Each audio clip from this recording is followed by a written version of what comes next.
لله رب العالمين وبيستعين على أمور الدنيا والدين وعلى آله وصحبه أجمعين أما بعد.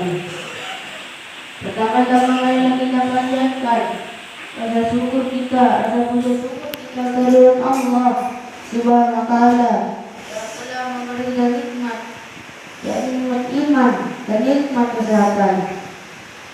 Dan juga selawat serta salam tidak lupa kita haturkan kepada baginda Nabi Muhammad sallallahu alaihi wasallam yang tidak membawa umatnya dari alam ini dan semalam Islamnya, yaitu Hadithul Islam.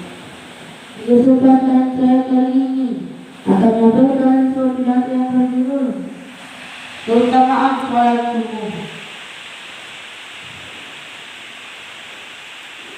Sholat dibagi menjadi 5 dan ada yang sholat yaitu sholat subuh, yang mana Rasulullah bersabda, barang siapa melaksanakan sholat subuh dengan iman dan ihtisab ala di yaumil akhir akan diberi surga yang nikmat oleh Allah Subhanahu wa taala. Sholat subuh banyak ujian. Rasulullah berkata, orang yang banyak ujian di sholat itu bukan sholat isya, bukan sholat maghrib, bukan sholat zuhur maupun asar, yaitu sholat subuh, di mana umat-umatku ketiduran dibangunkan oleh Allah untuk sholat subuh.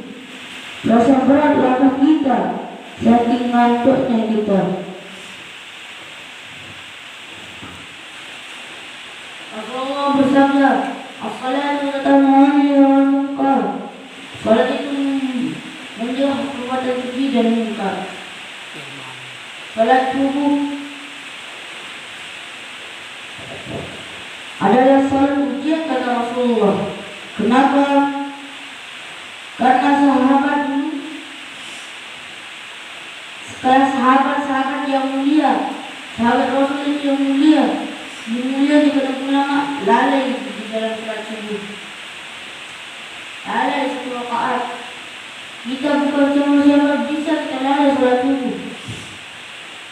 Maka orang yang rajin sholat subuh itu dikatakan Allah lebih kaya di sisi Allah. Sungguh Allah itu memberi kenikmatan sama orang-orang yang kafir, itu kenikmatan cuma sebentar. Kita orang-orang beriman, orang-orang Islam, nikmat kita besok di akhirat sangatlah besar. Besok orang-orang yang melaksanakan sholat akan dipanggil oleh Allah menuju ke surga, menuju ke surga Qadar, surga yang kedua. Itu khusus untuk orang yang rajin sholat dan bersolawat kepada Rasulullah. Orang yang melaksanakan sholat tidak bersolawat tidak sah sholatnya. Kita sebagai umat Nabi Muhammad, kita cinta kepada beliau. Apa wasiat beliau sebelum wafat? Wahai ummati wa ummati, as-salat wa sunnati. Artinya, wahai umatku, jagalah salat dan jagalah sunnahku. Wasiat Rasulullah sebelum meninggal adalah umatnya kita sekarang ingin melaksanakan sunnah-sunnah Rasulullah. Sahabat dulu saking kuat imannya, ada sebuah kisah sahabat yang bernama Amr bin As. Dia lalai dalam suatu sholat pada mengurus ladangnya, mengurus perkebunannya, hingga lalai satu sholat, yaitu sholat subuh. Lalu Amr bin As mewakafkan kebunnya kepada Rasulullah. Dia ingin lalai lagi Lebih baik yang miskin beriman daripada kaya untuk kekafiran. Seperti dikisahkan sahabat yang bernama Bilal, itu sekelas budak tapi beriman kepada Allah lalu dibebaskan. Ada orang yang kaya itu bernama Abu Sufyan, berkat saking kafirnya hingga Allah laknat Abu Sufyan, tapi mendapatkan karamah dan doa asbab Rasulullah hingga masuk Islam. Salat subuh,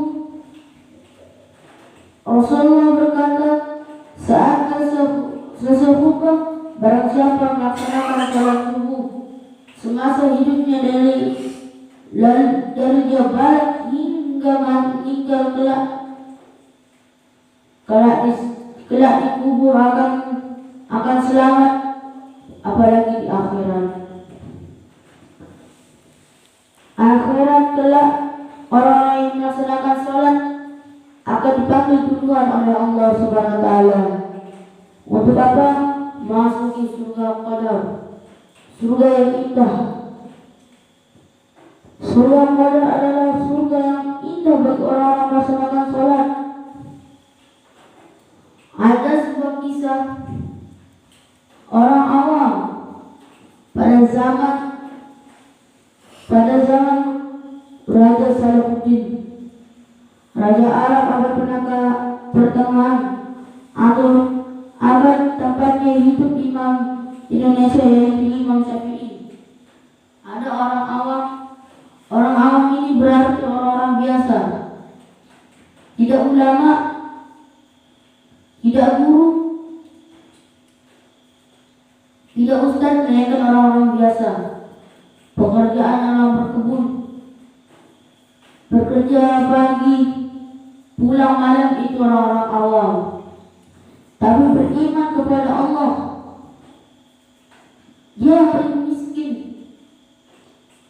di negerinya, dia paling miskin. Tapi asbab dia bersolat subuh berjamaah, salat 5 waktu di masjid, Allah beri karunia dia menjadi orang-orang kaya dan selamat di dunia dan akhirat. Ada kuburannya sekarang di Palestina. Kuburannya ini utuh. Pernah sebuah kisah orang-orang Israel yang menyerang Palestina membongkar kuburan tersebut. Tapi kuburnya tidak hancur dimakan ulat. Udah berpuluhan ribu tahun, tapi tidak hancur dimakan ulat. Tubuhnya utuh, selayak dia baru selesai mandi. Lalu kenapa bisa begitu? Kata ulama Indonesia yang sekarang sering melaksanakan salat subuh. Dan juga dikisahkan sebuah anak, orang tuanya kafir, tapi melaksanakan salat subuh, berdoakannya hingga selamat kelak di akhirat. Dan suatu ketika, satu hari sebelum kematian anak tersebut, orang tuanya memasuki Islam. Setelah meninggal orang tuanya tidak disiksa. Pekerjaan orang tuanya adalah mengkhamal dan juga tidak melaksanakan sholat. Orang yang minum khamar tidak melaksanakan sholat akan dihukum di neraka yang bernama neraka Sakor. Orang yang minum khamar setetes akan isi perutnya dengan lahar, dengan lahar yang sangatlah panas, hingga orang tersebut kewalahan. Mau berdiri rasanya lebih sakit, mau duduk juga sakit, mau tidur juga sakit, dan juga akan digigit oleh ular. besar, dan orang yang tidak pernah sholat akan dihukum di kuburan dan juga sampai ke neraka. Rasulullah bercerita suatu kali subuh, ada sebuah cerita orang tidak pernah melaksanakan sholat dan sering Umar di kuburannya, perutnya itu besar, diisi oleh nanah-nanah dari gunung berapi, dan akan dililit dan akan dipatok oleh ular yang bernama ular Suja al-Aqra. Dipatok dan dililit terus hingga sampai hari kiamat. Dan juga di padang mahsyar dia diuji, dia diberi azab oleh Allah Subhanahu wa taala seperti matahari di atas kepalanya, dan di bawahnya bukan sebuah pasir, malaikat tembaga yang sudah dipanaskan beribu-ribu tahun. Sekian, assalamualaikum warahmatullahi wabarakatuh.